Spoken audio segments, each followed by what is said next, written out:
Have you ever been in a relationship where the more connected things got, the more they started pulling away, where intimacy seemed to scare them, even though you could feel something real between you? You're not crazy. You're not too much. And no, you didn't imagine the connection.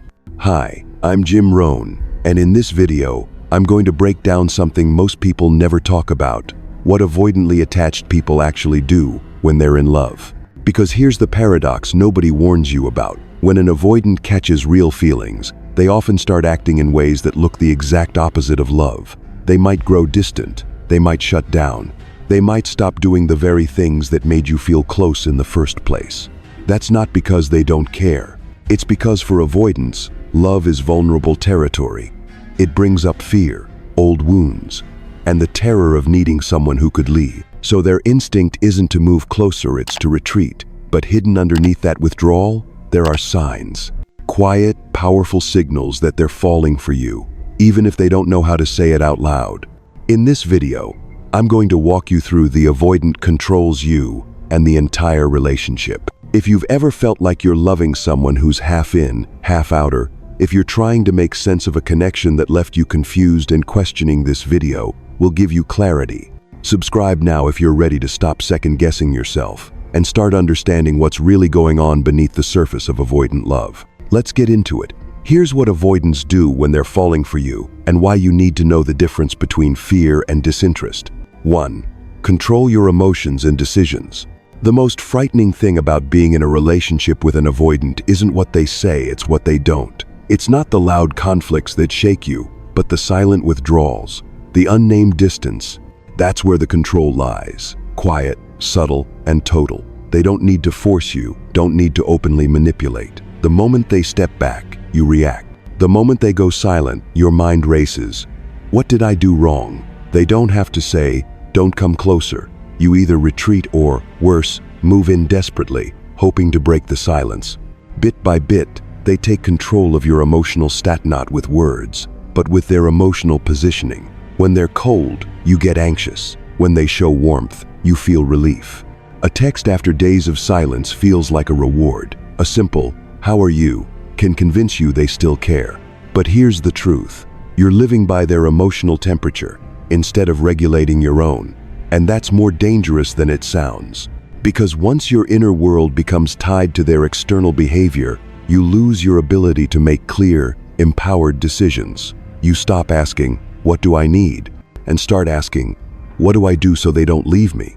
Somewhere along the way, you stop being the main character in your own story. You began choosing based on their moods, not your values, not your needs. You cancel plans because they suddenly want to see you.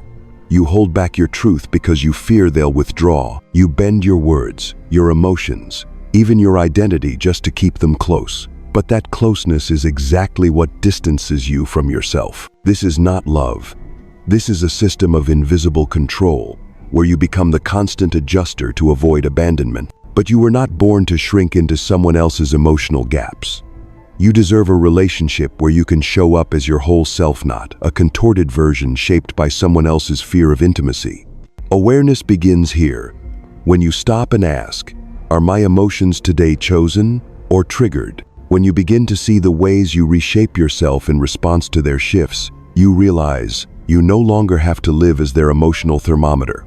You can reclaim your emotional dashboard. You can respond instead of react. And you absolutely have the right to make decisions from clarity, not based on the weather of someone else's avoidant pattern. Their withdrawal does not define your worth. Their silence is not proof that you're wrong. Your need for connection, for presence, for intimacy is not a flaw. It's human. It's healthy. You may not be able to control their feelings, but you can take back control of your inner world. That's the first and most powerful step on the road back to self-respect and emotional freedom. 2. Control the rhythm of the relationship. But the control doesn't stop at your inner emotional world. Once you've grown used to reacting to their emotional temperature, you also begin living by the rhythm they create.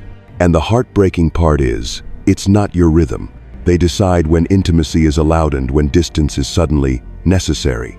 They're the one who pulls you close, only to pull away. A hug after days of silence feels like a breakthrough, a turning point. But soon after, they need space again. And you adjust. Once more, you step back, waiting for their return.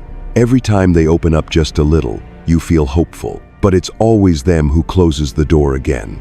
And there you are waiting, again, for them to decide what happens next. There is no emotional schedule here except the erratic one they control. When they want connection, you're available. When they need space, you step aside. When they're open to talking, you drop everything. But when you need something, a conversation, a bit of closeness, or simply emotional consistency, you suddenly become too much, too intense, too demanding. The deepest wound here isn't just the rejection, it's being made to believe that your normal human needs are somehow wrong, that you should feel grateful for the crumbs of emotional availability they offer when they're ready. And little by little, you begin to believe that. You learn not to text first. You learn to wait until they're in the right mood. You walk into the relationship like walking onto a stage, timing every move, every word, just right so you don't disturb them. You live by their clock, by their comfort zone. Every meaningful decision, whether to deepen the relationship, whether to stabilize it, whether to simply feel safe, is made according to their emotional readiness. But love doesn't work like that. Love isn't about one person always being ready while the other has to wait in silence. And this is where you need to pause and ask, who's really setting the pace in this relationship? And why have I accepted the role of the one who always adjusts, always follows, always holds back until they're ready? You are not wrong for wanting deeper connection. You're not too sensitive for craving consistency. These are real, valid needs and they deserve to be honored. If a relationship only exists according to one person's emotional timeline, that's not connection, it's emotional dependence. You deserve a relationship where both people keep the rhythm together, where intimacy isn't something that comes and goes like waves, but something steady, intentional, and shared, where emotions aren't regulated by one person's fear, but co-created with mutual care. If you feel like you've been dancing to a song you didn't choose, stop. Ask yourself, if I keep adjusting to match their pace, who's keeping time for me? Remember, you're not meant to be background music to someone else's emotional score. You have your own rhythm, your own voice, and you have every right to only love when your heartbeat and theirs are willing to meet without you constantly having to live in the pause. 3. Distorting your reality. And once you've spent long enough living by their rhythm, something else begins to happen, something more dangerous, more subtle, and more painful. You begin to lose trust in your own reality, not because they openly deny it, but because their ongoing avoidance leads you to doubt your own feelings, needs, and emotional responses. Am I being too sensitive? Am I asking for too much? Am I the one ruining this? You start questioning your inner world not because it's wrong, but because it goes unacknowledged. The avoidant rarely responds clearly. They don't outright reject you, but they don't welcome you either. They don't yell, but they don't comfort.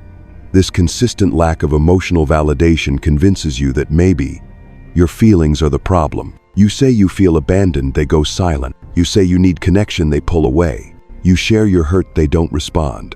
So you begin to shrink your emotions just to keep the peace, to avoid being too much. But what's really happening is this. You are slowly disappearing inside the silence. You stop knowing what's real. You begin self-editing before you speak. You're no longer sure if you're allowed to feel hurt, disappointed, or in need of presence. When did asking for a conversation become too much? When did requesting connection become too demanding? When did you start believing that the most human parts of you were flaws that needed fixing? This is how reality becomes distorted, not through harsh words, but through the erosion of your trust in yourself. A kind of silent gaslighting, where the other person doesn't have to invalidate you because you've already begun invalidating yourself. They don't need to say you're too much. You've started telling yourself that. They don't need to silence you.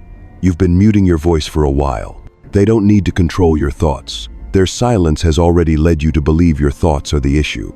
And after long enough in this state, you no longer see the relationship clearly. You start believing every conflict is because you're too emotional, every distance is your fault, and that if you just tried harder, they'd come around. But that is a dangerous illusion. You were not born to be the sole emotional caretaker in a relationship. You are not wrong for needing validation. You are not overreacting for wanting connection. You are simply living in a space where emotional denial comes wrapped in silence, and it's made you question yourself more with each passing day. And now, it's time to step out of that fog. Ask yourself, if I have to doubt my own emotions to maintain this relationship, is that really love? Remember, you don't need someone else to validate your worth. You don't need approval from someone who avoids you to be allowed to feel. You have the right to trust your emotional reality, and you have the right to stand firm in your truth, even if someone else chooses not to meet you there. The truth is, your feelings are valid. You don't need to suppress them just to fit someone else's emotional avoidance. You need clarity, not confusion. You need recognition, not retreat. And you absolutely deserve a relationship where you're not forced to question yourself every single day. 4. Create a cycle of high and low emotions like gambling. Once your emotional reality has been so distorted that you no longer trust yourself, a new and dangerous pattern quietly begins to take hold, persistent, addictive, and deeply emotional. It's the cycle of emotional highs and lows, the kind that mimics gambling, and it's what keeps you stuck in this relationship far longer than you ever imagined. When they're distant, cold, or withdrawn, you fall into a state of emptiness, unease, and quiet panic. Your mind can't stop spinning. What happened? Do they still care? Should I say something? And then, out of nowhere, they send a message. Just one. Simple, short. But to you, it feels like a reward, a like on your story, a casual check-in, a moment of physical closeness. And suddenly, you feel relief, like a prisoner being tossed a key, even if only for a minute. It's not enough, but it keeps you going. It's the unpredictability that hooks you, because inside, there's always that hope. Next time might be different. You never know when that reward will come, but you keep playing. Your emotional world has become a game of chance. Every time they withdraw, you suffer. Every time they reappear, you light up. You know it's not healthy, but you can't seem to stop. This is the psychological principle of intermittent reinforcement, the same mechanism that makes gambling addictive. And it's what makes inconsistent relationships so hard to walk away from. You can't predict when they'll show up or when they'll vanish. And that unpredictability keeps you trying harder, hoping longer, attaching deeper. You begin doing more to get less. You hold back so you won't push them away. You stay silent, waiting for them to be ready. You lose yourself just for a chance at a fleeting moment of connection. A moment that, in a healthy relationship, wouldn't have to be earned. Worse still, you begin to justify their behavior. They texted me, that means they still care. They reached out, that must mean they're trying. At least they haven't left. But what you don't see is that you're now grateful for crumbs and calling it love, when in truth, you've been emotionally starved, surviving off scraps of affection that come just often enough to keep you hooked. And you're exhausted, but still, you can't let go, because a part of you is still waiting for the next hit. The next reward isn't real presence, it's just them not disappearing. A moment of eye contact, a kind gesture, a flash of emotion, a single act of basic humanity that, in your eyes, becomes a breakthrough. But the truth is, you don't have to live like this. You are not a player in someone else's emotional casino. You don't have to keep guessing, waiting, and trading your emotional safety for a shot at being seen. You can choose to stop, not because you no longer love them, but because you've finally started to love yourself more. And someone who truly loves themselves won't let their heart be held hostage by random, inconsistent rewards. 5. Controlling your habits and decisions. And then, as you get used to regulating your emotions, accepting the distance, and living in a cycle of emotional instability, you start to change your lifestyle, your habits, and your important decisions. Insidiously, the avoidant person begins to influence not only your mood, but your entire life. You stop living the way you want.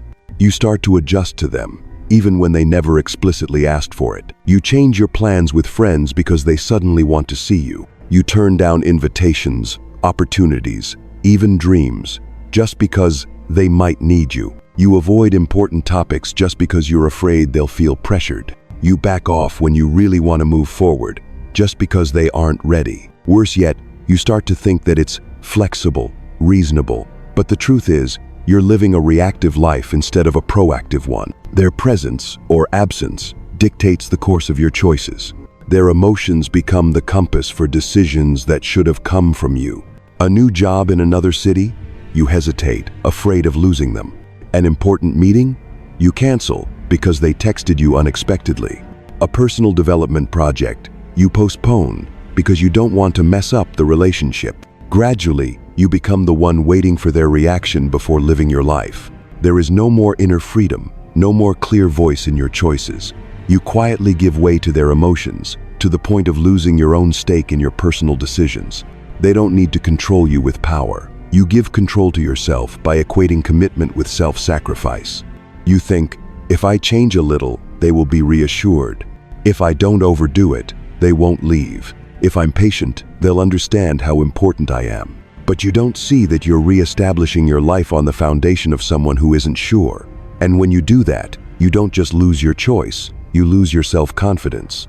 Because when someone else decides how you can live, you start to doubt whether what you want is worth it. That's when you start to shrink, in your work, in your relationships, in your inner self. But you can get that back. Ask, is this decision for me, or to keep someone who isn't willing to stay? Is this action coming from love, or from fear of disconnection? Am I living my values, or am I just reacting to someone else's emotions?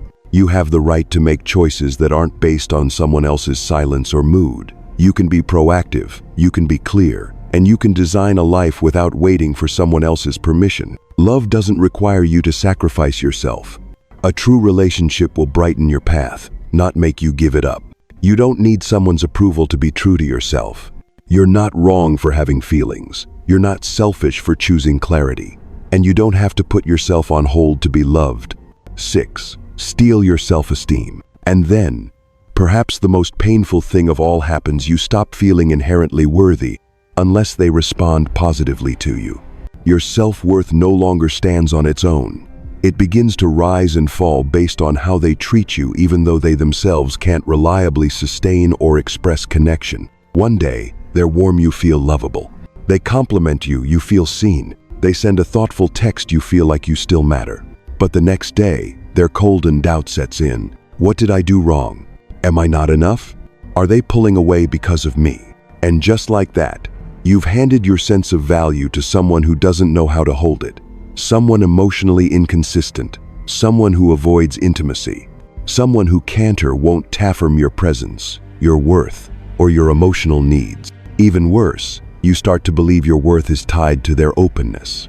When they're engaged, you feel deserving. When they're distant, you feel like a burden. This is the deepest psychological trap of being entangled with an avoidant partner. You no longer know who you are outside of the reflection. They offer a reflection that's blurry, inconsistent, and full of gaps. You start measuring your likability by their texts. You judge your attractiveness by their gaze. You define your worthiness by how emotionally close or far they are on any given day.